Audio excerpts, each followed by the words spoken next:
চাওক ৰাজদীপ, কালিৰ দিনটোত জনপ্ৰতিনিধিসমূহ ইয়ালৈ আহিছিল, কিন্তু আজিৰ দিনটোত এইখিনি মুহূৰ্তলৈকে কোনো জনপ্ৰতিনিধি ইয়ালৈকে আহি উপস্থিত হোৱা নাই। আৰু যি ধৰণে ব্যৱস্থা কৰিব লাগিছিল, ক্ষিপ্ৰতাৰে ব্যৱস্থা গ্ৰহণ কৰিব লাগিছিল এই পানী নিষ্কাশনৰ কাৰণে, সেই ব্যৱস্থাও কিন্তু এতিয়া আমি দেখিবলৈ পোৱা হোৱা নাই। আমি দৃশ্যাংশ দেখুৱাম, মৃন্ময় আছে, মৃন্ময়ে দেখুৱাব যে মূল যিটো ৰাজপথ, এই ৰাজপথটো এতিয়াও পানীৰ তলত আছে।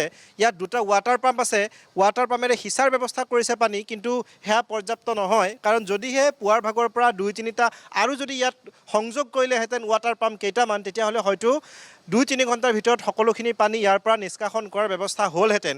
কিন্তু এতিয়া দেখিবলৈ পোৱা গৈছে যি দুটা ৱাটাৰ পাম্প আনিছে, তাৰে এটা এতিয়া এইখিনি মুহূৰ্তত বিকল হৈ থকা পৰিলক্ষিত হৈছে, এটাৰেহে পানী সিঁচি থকা পৰিলক্ষিত হৈছে।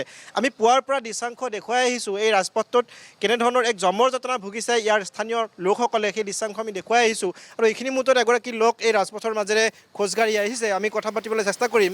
আপুনি মাজেৰে খোজকাঢ়ি আহিলে? খোজকাঢ়ি আহিলেও পূৰা পানী হৈ আছে, পানীত আমি খোজকাঢ়িব নোৱাৰোঁ। এনেকুৱা পেঞ্চন বোকা, এনেকুৱা পিছল খাই যাব পাৰোঁ। এনে ফুটপাথত যেনে ক'ত গাঁটা চাটা কিবা হৈ আছে, ক'তো গম পাওঁ, নালাৰ ভিতৰতো সোমাই যাব পাৰোঁ, ঠিক নাই। পানীটো সম্পূৰ্ণ লেতেৰা পানী, একদম লেতেৰা পানী, চব লেতেৰা পানী আহি আছে তাতে এতিয়া গা চা চব খোজাই থাকে, যেনেকুৱা পানী আহি আছে। মানুহেতো বেমাৰতে পৰি যাব এইগিলা পানীত, এই আৰু। নিশ্চয়কৈ আচলতে এই যিসমূহ পানী, সেই পানীসমূহ বোকা আৰু পানী ইয়াত মিহলি হৈছে, যাৰ ফলত একেবাৰে কদৰ্যময় হৈ পৰিছে। আৰু ইয়াত দেখিবলৈ পোৱা গৈছে বিভিন্ন প্লাষ্টিক উটি আহিছে, অন্যান্য যিসমূহ সামগ্ৰী, সেই সামগ্ৰীসমূহ উটি আহিছে।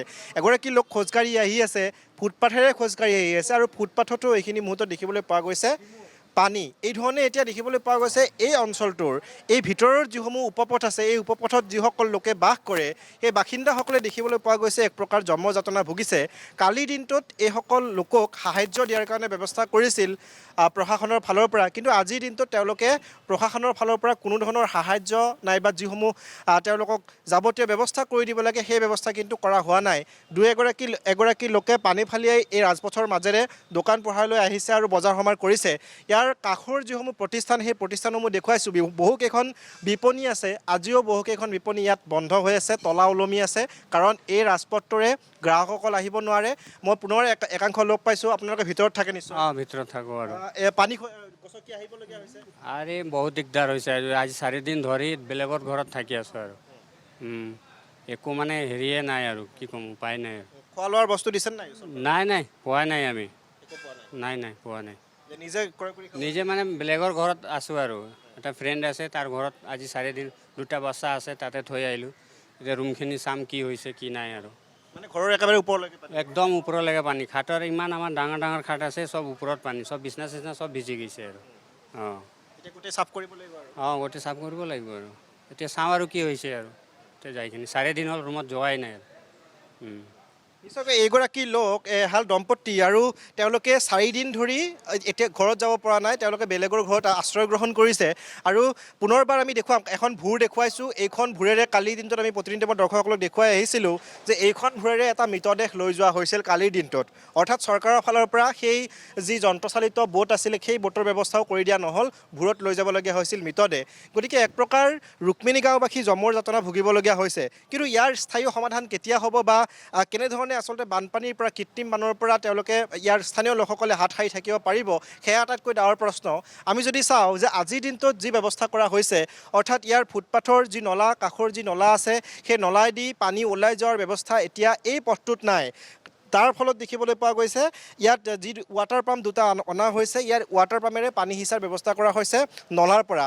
অৰ্থাৎ এই নলাসমূহ পৰিকল্পিতভাৱে নিৰ্মাণ কৰাৰ ব্যৱস্থা কৰা হোৱা নাছিল, যাৰ ফলত আজি পুনৰবাৰ ৱাটাৰ পাম্প ব্যৱহাৰ কৰি ইয়াৰ পৰা পানী সিঁচিবলগীয়া হৈছে। এক প্ৰকাৰ চৰকাৰৰ যিসমূহ কাম, সেই কামসমূহ অপৰিকল্পিতভাৱে যে তেওঁলোকে কৰে, সেয়া উৎকৃষ্ট উদাহৰণ হৈ পৰিছে। আমি যদি কওঁ যে 2011 চনৰ পৰা আজি পৰ্যন্ত গুৱাহাটী উন্নয়নৰ নামত প্ৰায় 1500 কোটি টকা খৰচ কৰা হৈছিল, কিন্তু সেই 1500 কোটি টকা ক'ত পেলালে? এই যি কৃত্ৰিম বান, এই কৃত্ৰিম বানতে সেই 1500 কোটি টকা উটি গ'ল নেকি? এনেকুৱা ধৰণৰ প্ৰশ্ন সাধাৰণ জনতাই কৰিবলগীয়া হৈছে। কাৰণ কোনো ধৰণৰ তেওঁলোকৰ যি দীৰ্ঘম্যাদী ব্যৱস্থা চৰকাৰৰ ফালৰ পৰা, সেই দীৰ্ঘম্যাদী ব্যৱস্থা কিন্তু আজি পৰ্যন্ত আমি দেখিবলৈ নাপালোঁ। বিগত বছৰতো দেখিবলৈ পোৱা গৈছিল বানপানী হৈছিল, কিন্তু এইবাৰ দেখিবলৈ পোৱা গৈছে 4 দিন পৰ্যন্ত এইধৰণে কৃত্ৰিম বানৰ কবলত ককবকাই থাকিবলগীয়া হোৱাটো আটাইতকৈ ডাঙৰ প্ৰশ্ন। দেখিবলৈ পোৱা যায় যে এই এই যিটো অঞ্চল এই অঞ্চলটোৰ পৰা যিখিনি পানী এই বৰষুণৰ পানীখিনি বাহিনী নৈত পৰে আৰু তাৰ সমান্তৰালভাৱে লখিমীজানত পৰাৰ ব্যৱস্থা আছিল এটা সময়ত কিন্তু এতিয়া দেখিবলৈ পোৱা গৈছে যিটো লখিমীজান আছে বেলতলা ছাৰ্ভে নাইবা হাতীগাঁও গ্ৰুকপেনীগাঁও এই অঞ্চলৰ পানীসমূহ লখিমীজানত পৰাৰ ব্যৱস্থা পূৰ্বতে আছিল কিন্তু এতিয়া দেখিবলৈ পোৱা গৈছে লখিমীজানটো সম্পূৰ্ণ পুতি পেলোৱা হৈছে নিশ্চয়কৈ ৰূপম দলৈ এই ক্ষেত্ৰত ব্যৱস্থা গ্ৰহণ কৰিব লাগিব আপোনাক ধন্যবাদ জ্ঞাপন কৰিছোঁ